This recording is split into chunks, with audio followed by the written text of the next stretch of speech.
So hello and welcome to this week's Tech Plugged In. So this week we've got a few stories. So first off, AMD has filed themselves a patent for hybrid ray tracing. Then we've got the launch of the Raspberry Pi 4, another world record from the new Ryzen 3000 series, and changes to the MS Surface lineup. Finally, Apple shifting their MacBook Pro production.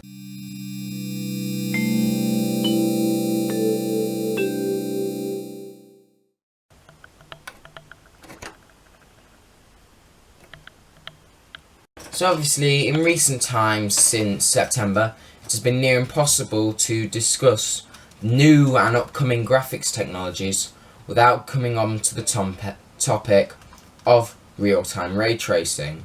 And we obviously have an increasing number of game developers and software developers supporting it. However, AMD, unlike Nvidia, has kept very quiet about how it plans to support hardware accelerated ray tracing, but a recent patent shows a glimpse at what is coming up. So their patent has been application has been filed with the US Patent Office on the 27th in December 2017, and it is describing a hybrid system that enables real-time ray tracing with a variety of both software-based and hardware-based solutions. So this is going to try and overcome the current issues with hardware and software ray tracing, as ray tracing in real time currently requires a significant hit to performance. So AMD has said that software-based solutions are too intensive and can't scale very well, so take up too much performance, but hardware gives a locked down system, so the developer can only go at it this way. You cannot go around here to implement your ray tracing. You must go straight through the pipe. So this is obviously going to bring competition to the market space, which is currently obviously dominated by Nvidia. So they are purposefully keeping this brief, and we will hopefully learn more as time goes on. So the hybrid solution in the patent application will use a mixture of dedicated hardware and existing shader units, working in conjunction with certain software to enable the real-time ray tracing without the major drawbacks that current methods have. So we have seen images, which I will show on screen, that show how this system is expected to work. And it is worth noting, however, that this application was filed a year and a half ago. AMD might have got a new ray tracing system in the interim, but it seems like they don't want to go the exact same route as Nvidia with their hardware, and they don't want to have the dedicated ray tracing and rush it to market, creating the current issue which Nvidia has, which is the massive frame rate hit when enabling real-time ray tracing. So now on to the new Raspberry Pi 4. So obviously the Raspberry Pi has long been the top standard for a single board computer. So it powers everything from robots to smart home devices and digital kiosks. So the very much awaited Raspberry Pi 4 has taken it to another level. So it has performance that's good enough to work in a pinch as a desktop, plus the ability to output 4K video at 60 Hz and to do dual monitor setups. So it comes in 3 varieties, which are distinguished only by their amount of RAM. So you can get the model that comes with 2 gigs, 4 gigs or 8 gigs of RAM. So obviously this Raspberry Pi 4 is far faster than the previous generation and has USB 3. So this also improves its gigabit Ethernet performance, because the gigabit Ethernet was previously limited by the USB 2.0 interface it was on. However, now we have the USB 3 interface, which makes it far faster. So this is obviously a new device, and I hope to get my hands on one to do a more in-depth look rather than just looking at the news around it. And next, now the new Ryzen 3000 series is expected to be extremely good. So the new Ryzen 9 3950X has broken its own world record already. So it is now overclocked to an insane 5.4 GHz using 1.77 volts. This is on LN2 obviously, and it has already broken its own record. So in terms of specs, it is going to be 7nm Zen 2 obviously, all with this stuff we've seen before, and it has a ridiculously high boost clock of 4.7. It has 72 megs of cache and a 105 TDP. So obviously this TDP is based on the base clock numbers, so it will actually be higher when boosting or manually overclocked to voltages such as this ridiculous one. And it is also going to have a soldered IHS, which means that we'll have better thermal interfacing to keep the chip cool. So this is obviously a big hit for Intel, as this chip is now absolutely wrecking their other. It's very close to beating Intel's CPUs.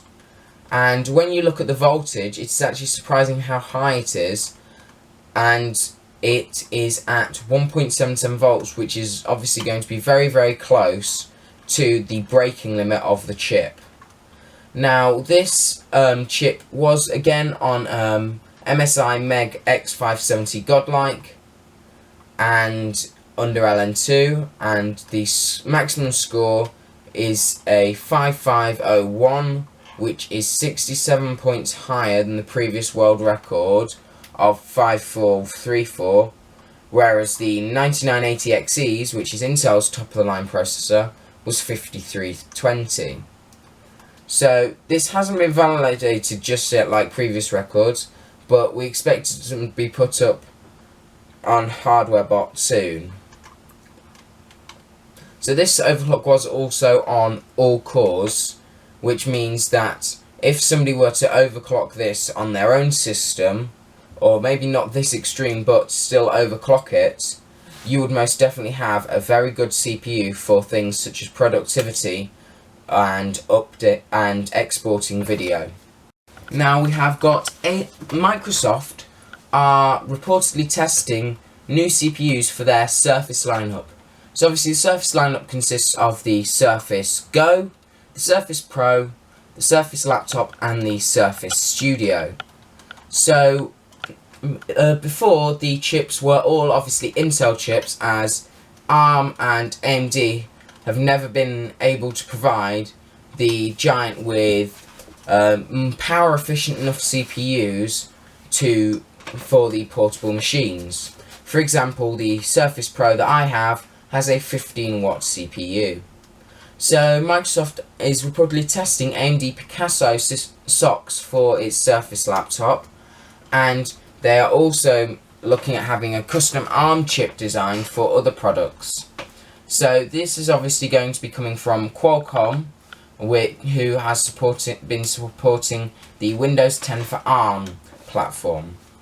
So this is obviously because Microsoft's relationship with Intel has become a bit strained as of late, because when the Surface lineup was recently updated with Intel's Skylake chips, Microsoft reportedly had an issue with faulty hardware that would have caused major issues in the PR sense, with their customers not being very happy when their computers suddenly failed. So with AMD, a 12nm SoC could be used for the Surface laptop, and the Surface Pro, however, could be using the ARM silicon we were talking about earlier. Microsoft is expected to host an event this autumn focusing on the Surface range, so if we do get any sort of change to the Surface lineup and this is confirmed, we will most likely hear about it then. So ever since President Trump raised the issue of moving the manufacturing of US products back to America, the company that has been under fire a large amount is obviously Apple. So they are known for the outrageous margins that they have on things such as their iPhone, and they have a large supply chain globally that comes to rest in China. So iPhones are assembled by Foxconn in China, and they've also started using a new manufacturer, Quanta Computer, to assemble their Mac Pro. So they've contracted a Chinese assembler to assemble the Mac Pro outside of the US. So the Mac Pro obviously has the $6,000 price tag and supports up to a 28-core Intel Xeon and 2 AMD Vega Pro 2s.